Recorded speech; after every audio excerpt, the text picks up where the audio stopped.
Hello, it's your boy, Haven. So today we're going to explore the world of the Game of Thrones mod for Crusader Kings 2. Crusader Kings 2. What? No. The map, the cultures, the feudal system, the houses, the characters, everything. My man George really just flipped Ireland upside down, didn't he? The attention to detail in the terrain is just fantastic. Every region feels so distinct. So we got the Dornish deserts. Hey, look, it's the Prince's Pass. And the marches, the fertile lands of the Reach, the windswept Stormlands, the hilly Westerlands, the winding rivers of, what's it called? Oh yeah, the Riverlands. Water Went of Harrenhal. Water Went? Is that canon? Jesse, we have to make more sour leaf. I'm not having sex with you right now, Walter. We've got the snow-capped mountains of the Vale, the desolate rocks of the Fingers. There he is. He's a count, holy shit. The barren rocks of the Iron Isles, reminding us that the Ironborn's existence is absurd. The chilly plains of the north, leading all the way up to... Where am I? There we are. To the wall, and north of the wall. The terrain completely affects the logistics of your army. If you're marching down the King's Road, well, that's fine. But you want to cross one of the rivers of the Trident? Well, you better hope Warder's ready to open up that gate. Oh wait, no, Stevron. What happened to Warder? Oh, rest in peace. I was going to do a Gatehouse Amy joke, but she's 3 years old. Whoops. Want to invade Dawn? Well, guess what? There are mountains in the way. Do it like everyone else. There's a reason it took 5 invasions. Technically 6 if you count Aegon, right? Oh damn, Aerys is dead. Incinerated during the... Oh, okay. There, didn't Aegon the 4th start a Dornish war with like wildfire tanks? He's a lot skinnier than I remember. He's also dead, so everything is just so immersive. You really have to understand the land of Westeros in order to plan out what your strategy is going to be. And it's not just the natural landscapes you have to take into account. There are castles and cities, and they're not just copied and pasted from each other. Like, there's some really unique stuff here. A lot of the special ones seem to be based on, you know, the book descriptions with very strong similarities to the art of Ted Naismith, or Nasmith, I don't know how you pronounce that. Sunspear. See, Sunspear has the sort of Andal architecture. This bit that looks like a war drummond, and then the Rhoynish-inspired towers. Quite Arabian. Also slightly phallic. There's Highgarden with the white stone walls and towers, and the maze. The maze that was promised. I thought the maze is supposed to be a stone maze. Like, I thought it acted as an actual fortification, where it sort of messes up all the troops. River Run looks beautiful. Storm's End is formidable. The Eyrie's impregnable. Give me 10 good men and I can impregnate the bitch. Yeah, I know. The Eyrie might be my favourite castle in ASoIaF, which I don't understand because I'm scared of heights, so... Casterly Rock is okay, I guess. It's not quite as good as it is on the show, but, you know. I make joke. Winterfell and the Wall look incredible. There we go. Oh look, there's a little fight going on. Cheeky little fight. But the jewel of the crown, of course, is King's Landing. We got the Red Keep, the Sept of Baelor, the Dragon Pit, and of course it's not just the main castles of each region, there's a load of other stuff. There's the volcanic island of Dragonstone, the High Tower of Old Town itself. Looks like they're building a bunch of septs. There's a shock. I don't think I've had a proper look at the crossing. Look at that. It's so good. I sound like I'm sponsored by this mod. I'm really not. Yet. Essos is coming in a future update, apparently, so that'll be fun. Let's pray it comes out soon. But who should we pray to? Boom, transition. Where's the... There we go. Boom, transition. The religions of Westeros are all here, and they all have separate rules and preach different virtues and vices. These are the core tenets of the Faith of the Seven. So consecrated knighthood, the most devout voting on the next High Septon. It's theocratic, it's righteous, it's male-dominated, although less so than Roman Catholicism, which it's based on, right? Because we have septors. Isn't the implication that septors are female septons? Like, they're not nuns, they are the equivalent of priestesses, like Catholic priestesses. I'm not sure. Current head of faith, the fat one. This man's fatter than Aegon IV, damn. So you have all of these faiths, and some of them are sort of sub-faiths within the main ones. So for example, within the Seven we have the Warring Star. This is for the most extreme members of the Faith Militant. The Weirwood of the Seven, I don't know what that is, but that sounds cool as hell. Baelorism, a branch of the faith which venerates King Baelor I as an avatar of the Seven. Yes, I am an esoteric Baelorist, how did you know? Of course we have the Old Gods as well, Sanctity of Nature, God's Woods, all that stuff. Oh yeah, and the sins and virtues. So what are the sins of the Old Gods? Being deceitful, being craven, callous, sadistic. but they pride honour and generosity and honesty and bravery. And we have old gods beyond the wall, which is a bit more... drowned god, that's more like it. I prefer my gods to be eldritch. Being forgiving is a sin. Damn. The Roinar faith. No such thing as a bastard. That makes sense. Paramours, yeah. Deviancy accepted. Why? Deviancy, what exactly does that? Why is there an animal? I'm actually finding this for the first time. Cold gods, what are the cold gods? Oh, the others. Worshipping the others? Oh, they either welcome the destruction like a death cult, or they want to be spared by them. Oh, these must be some wildling clans. Oh, that's an awesome idea. I love that. The bearded god, what? We're going deep into the lore here. This is some esoteric shit. Is it George R. R. Martin? The Faith of the Eight. Oh, combining the Faith of Seven with the Drowned God. That's cool. Oh, the Storm God, the enemy of the Drowned God. That's fun. That you kind of... like the equivalent of Satanists. Valorism. Finally, we found it. Virtues. Be temperate. Be compassionate. Be forgiving. Burn your offerings alive. Oh, they do allow concubines though. As well as faiths, we have cultures. Okay, so now I'm going to be critical. But not of the mod.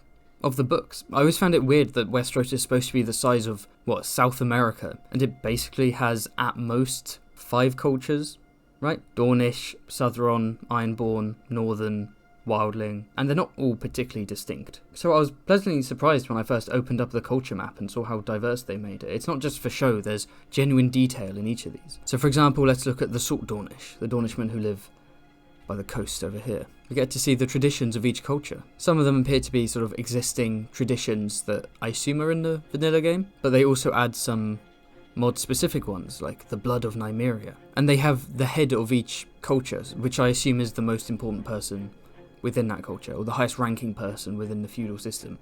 So Duran, in this case. We have the Sand Dornish, Warriors of the Dry, Warriors of the Desert. And then the Stone Dornish, guarding the passes. And I imagine it's quite similar for the Marcher Lords. An eye for an eye, slights are not to be forgotten. Culture is built on skirmishes, with the Stone Dornish defending their land. So that's cool, because we know that there are 3 main ethnic groups within Dorne, and it's cool that they each sort of have their own culture. In the Reach, we have the Marchers, we have the generic Reachmen, all about chivalry, but also the Honeywiners. They're from some of the most prosperous land, so it's a bastion of sort of learning and development and progress, mercantilism. And the Vinemen, the culture of the Arbor, wine, women and song. It's the name of my autobiography. Westermen are basically just one big culture, which is, we sit on gold and silver, what you can do about it. Oh damn, Jaime's dead. Oh yeah, he must have blown up. Cersei's married to Aeron. Who's Aeron? Oh, as in Damphair. Oh damn. His life is going to go in a very different direction. The Stormlanders, all about being strong and martial and harsh and thunderous as the weather. The Riverlanders, of course, obsessed with family. That's probably where the Tullys get it from. Life is just a joke. This culture would chuckle on the chopping block with an axe above his head. Yeah, I guess it's the sort of... We are the Poland of this place. We are surrounded on all sides by people who keep invading us. Sort of got to have a sense of humour about it. Turmoil on the Trident. A land that's seen much warfare throughout its long history. True. I like the variation in the Vale here. We've got the Vale men who are all chivalrous. Makes you think of Vardis Egan. Why look, it's Littlefinger's culture. He's a finger man. That means he is modest. Oh yeah, is he? Insular marriage? Well, I suppose he couldn't get the mother, so he got the daughter. That's kind of insular. And humble. Humble service. Yeah, no wonder he hated the fingers. Moon Man. Wait, Ironborn, why are they here? They don't have a culture. Thumbs up if you were Joanna Lannister stan. For real though, these guys need to be wiped out. Seafarers, eye for an eye, warriors by merit, blah blah blah. And the north is very diverse. Look at all this stuff. So Cranogman, the Frog Eaters. Denizens of the Bog. I like that. So they're secretive. Ooh. Sorcery, magic, I like it. The Kraken Men. They have a lot in common with the Ironborn. Oh damn, the Skogosi. Children of Stone. Stoneborn. Up north we have the Wildling cultures, which are quite fun. Which ones are the cannibals? In the show it's the Thenn, but they're not in the books. They're the sort of, yeah, the more sophisticated of the free folk. They have proper sort of structures in place, armor, discipline. I do not like this. I do not like this. Which leads us onto the feudal system. It doesn't actually, but I couldn't think of a good transition. I actually want to make a proper video about feudalism in Westeros at some point in the future. George loves titles and ranks and all that fun stuff, so it's kind of surprising that he didn't create more noble titles beyond, Lord. All the realms are ruled by Lords Paramount, and their vassals are Lords Bannerman, and their vassals are Lords, and oh damn, look, a landed knight. So the creators of this mod have solidified things for gameplay purposes. So in this game, Westeros is basically an empire. So of course he's showing up as king in game, but it's an empire tier realm. So if we look at Hostatully, he's Lord Paramount, the Riverlands are a kingdom tier realm. And then under him we have, let's look at the phrase. We have Lord Stevron of the Crossing. The phrase, their land is a duchy tier realm. So the bannermen are dukes, basically. And then under the phrase are the Ehrenfords.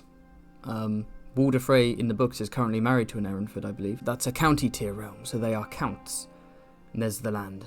This switches it to the duchies. Look how many duchies there are. So Roose Bolton, Wyman Manderley, they're dukes. The High Towers in the Reach, they're dukes. The Brackens and the Blackwoods, they're dukes. And then we go into the counties and we have all the counties within these duchies. What madman did this to themselves? Why would you... So the Ehrenfords are counts, and then under them they have the lowest rung, who are the barons. There we go, barony tier realm. So looking at them we have Master Gerald and Master Kenrick, who appear to be low-born. So they must be presumably guild masters. Gerald is the master of a town, so yeah, he must be a sort of guild master. The lowborn did have some power in medieval times in terms of guilds and cities and towns. And one of them is a lord. There's Lord Vorian, who's basically a baron from House Berwick. So it's cool how they've structured this, and honestly I completely agree with it. I actually really like the idea of Westeros and the Iron Throne as an empire, and all the provinces being kingdoms. Like that just works for me. And then having the dukes and the counts and the barons and so on. Duke Manderley. Unless I'm missing something, they don't appear to have titles for landed knights. So yeah, here we have Lord Gregor. And he's not a lord in the books, he is a landed knight. He's the Knight of Clegane Keep.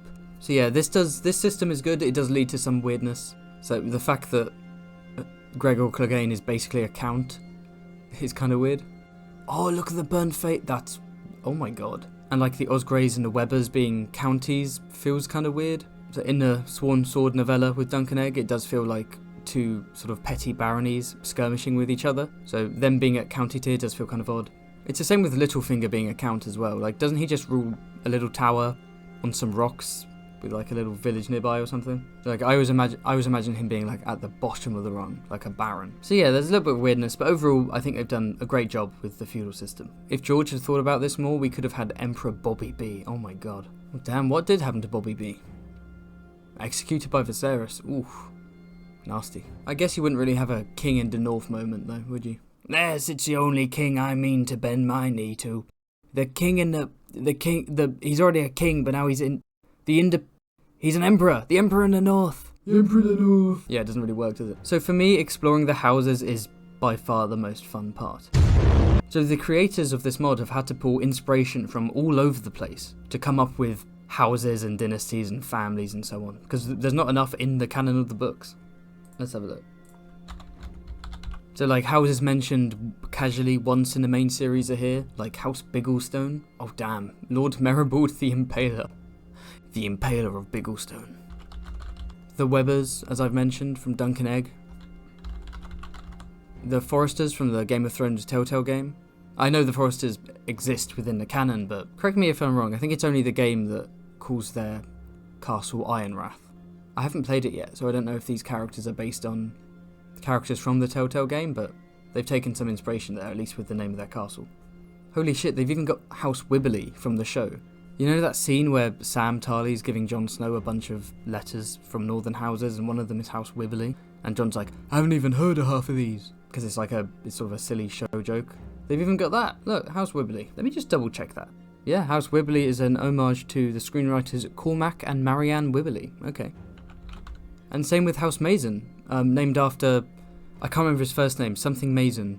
He's the guy who wrote Chernobyl, and he's the one who said, okay, the Game of Thrones pilot sucks, but let's give them another shot. And he was sort of on Benioff and Weiss's side, and if it weren't for him, then the show wouldn't have been made, basically. So he's dropped into season 5 or 6, like that name, House Mason, as a reference. So yeah, they've drawn upon the show as well. There are various Lannister cadet branches that start with Lan, and include Lions in the sigil, Lanster, Lantel, Lynette. Oh, that's so cool. During my second playthrough as Bobby B, I stumbled upon Iris Danette, and I thought, that name sounds so familiar. And then I realised she's a character from the A Song of Ice and Fire role-playing game. I ran quite a few sessions of that back at university, and I thought, oh damn, that's cool, they've got the Danettes from the from the pre-made quest for the A Song of Ice and Fire role-playing game. Hold on, do they also have the... Yeah, they've got House Lugas as well. What a cool touch. Do you guys reckon I should, like, have a video which is just going through every single house within this mod?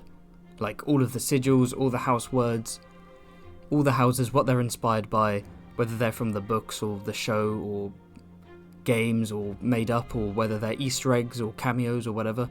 That would utterly drive me insane, actually. What if I did it for each province? Oh, so I could do like a Westerland one, all the oh, I don't know. Let me know in the comments, genuinely. Okay, yeah, I lied. The houses are the second most fun part of this game. The most fun are the portraits. Like, holy shit, this is just, oh, it's so much fun. I swear I've spent more time looking at the characters and analysing their traits than I have playing the actual game. I remember some early portrait teasers back in the day. They were very good, but very show-inspired. I'd certainly love to see a show-based submod one day, but I'm glad that they stuck with book descriptions. You know, I was kind of expecting to like half the portraits and sort of not vibe with the other half. You know, it's because, of course, everyone interprets characters differently in their heads. But no, these are perfect. These are exactly how I imagined them. Rest in peace, Lysa. Except Doran Martell, he's like, that's just Alexander Siddig. Which I'm not complaining about. The giant square-jawed Baratheons, the red-headed Tullys, the bearded Starks. Damn, what happened to him? Tywin's whiskers, yes. I do have to admit what the hell happened here? I do have to admit the Lannister hair isn't quite as blonde as I imagine. Like, it's kind of gingery. 0 out of 10, uninstall immediately. The characters change over time too, and I don't just mean getting older. I mean, Stannis died, but apparently he goes bald at 25, and like Wyman Manderly gets fatter over time, and so on. Bobby B grows a beard if he, survives long enough. It's just as fun to explore the minor characters as well. There's an option to search characters with filters, so if you want to find some of your favourites, you can. Teen Melisandre's just wandering. In observer mode, you can't see where people are. She's located in Nire Izek. Oh, I see, that makes sense, yeah. Where's Dolorous Ed? His last name is Toilet, right? Yeah, there he is. Hey, where's the cynical trait? Brave? Humble? That doesn't sound like the Ed I know. Where's the legend herself? There we go. Thank the gods for Bessie and her tits. Now, it wouldn't be a Fantasy Haven video without me diving into House Frey. I'm just the House Frey guy. I'm the Frey YouTuber now. I've researched the Frey so much that I'm just analysing the traits like, yes, patriarch, truly dedicated to his family. Yes, I agree. Fair Warder has a pretty trait. Yes, that makes sense, Who honked me? You call this man Black Warder Frey? That's dark brown at best. God, I have too much free time. Warder Frey is fecund, fruitful, and fertile. Yeah, let's stop talking about this. We're done with this. We are done talking about this. So in A Game of Thrones, the first book, there's a random Frey called Theo Frey, who just turns up at the tournament, and he's never mentioned again, he never appears again. He's not even in the Frey appendix, he's just like a random dude. But here, they've given Warder a younger brother, and boom, Theo Frey. He's one of Warder's nephews. Such a great touch. Like, genuinely, I think they've accounted for everything. So the creators have had to make decisions that aren't explicitly stated in the books, and some of them may be a matter of contention for certain players. So Renly is gay, as portrayed here, we know that. Horsebane Umber is also homosexual. Now, we don't know if this is true or not, but it's probably based on the fact that he's called Horsebane because he murdered a whore who tried to steal from him. And the rumours are that the whore was a man. So they sort of taken that little rumour and gone, let's make that a trait of his. Make him a homosexual, make him gay. A big gay hother. Oh my god, look at Crowfoot's eye! The dragon glass eye. Oh, I love this so much. Me personally, I've only got a small handful of issues. Might as well go through them. So Stannis is asexual. Not entirely sure if I agree with that. I think that's certainly up for debate. He's certainly not as lusty as Robert, that's for sure. But, we know that he spent nights with Melisandre. He wasn't, I don't think he was complaining too much about having to make those shadow babies, if you know what I mean. Likewise, bisexual Cersei, based on her interactions with... Oh damn, what happened to... Rest in peace. But yeah, bisexual Cersei, I assume, is based on her interactions with Taena Merryweather. But I've always seen those interactions being driven by trauma and a lust for power over her, you know, as opposed to anything sexual, but well, we don't know for sure. And on the subject of the Lannisters, I do think they're a bit too kind of gingery. They're not blonde enough. And Littlefinger has the scarred trait after his duel with Brandon, but in game that means that he's got big ass scars on his face, which is kind of weird, so hopefully that can be sorted out. There we go, the pedantic nitpicks are done. Oh, actually, one last thing. So they've decided to give the Hightowers silvery Valyrian hair. We see it with Baelor Brightsmile, Melora the Mad Maid, and so on. I disagree with this. So the Hightower hair colour is never explicitly stated, so it's a sort of fan theory that their hair is silvery and Valyrian. But yeah, I just don't think there's enough evidence for that. It's why the Hightowers in my animated video have sort of brown and blonde hair. So the theory's built on a few flimsy factors, such as Jaehaerys mistaking Alicent for his daughter, Alicent's children all having Valyrian features, Allery Hightower, Mace Tyrell's wife, being described as having silver hair, and Jorah's ex-wife, Lynesse, basically, supposedly looking like Daenerys. However, I think it's a bit of a stretch to say therefore the Hightowers all have Targaryen hair. Jaehaerys was senile, so that's no proof that Alicent looks anything like Sarah. In terms of Alicent's children, well, Valyrian genes are clearly dominant most of the time. Allery is a mature woman in the book. She's in her 40s, and it's not unheard of for people in their 40s to get grey silver hair early. And as for Lynesse Hightower, yeah, she's meant to look like Daenerys, but she's explicitly stated as having hair like spun gold. That's how Catelyn describes her, I think. So I think she looks like Daenerys in the sense that she's small and pale. And probably looks underage because Jorah loves that shit. So yeah, I just wanted to get it off my chest. I really don't buy the whole Hightowers have silvery hair. It's not really based on anything. Or you can actually look at Doug Wheatley's drawings in Fire and Blood, which, you know, sanctioned by George. Presumably he told Doug what to draw and how to draw it and gave him permission and everything. So if they have dark hair in Fire and Blood, they probably have dark hair. 0 out of 10, I'm going to sue. Anything else? Well, I don't have the Royal Court DLC, so I can't show off all of the amazing throne rooms, but I can throw some pictures on screen. This is just the tip of the iceberg of what this mod provides. Go out and get it. It's completely free. You know what else is free? Watching my animated lore videos, liking, subscribing, and all that stuff. Shall I make more CK3 content? Shall I actually play it? That could be something. And shall I do a rundown of all of these houses and destroy my brain? Shout out to House Sid.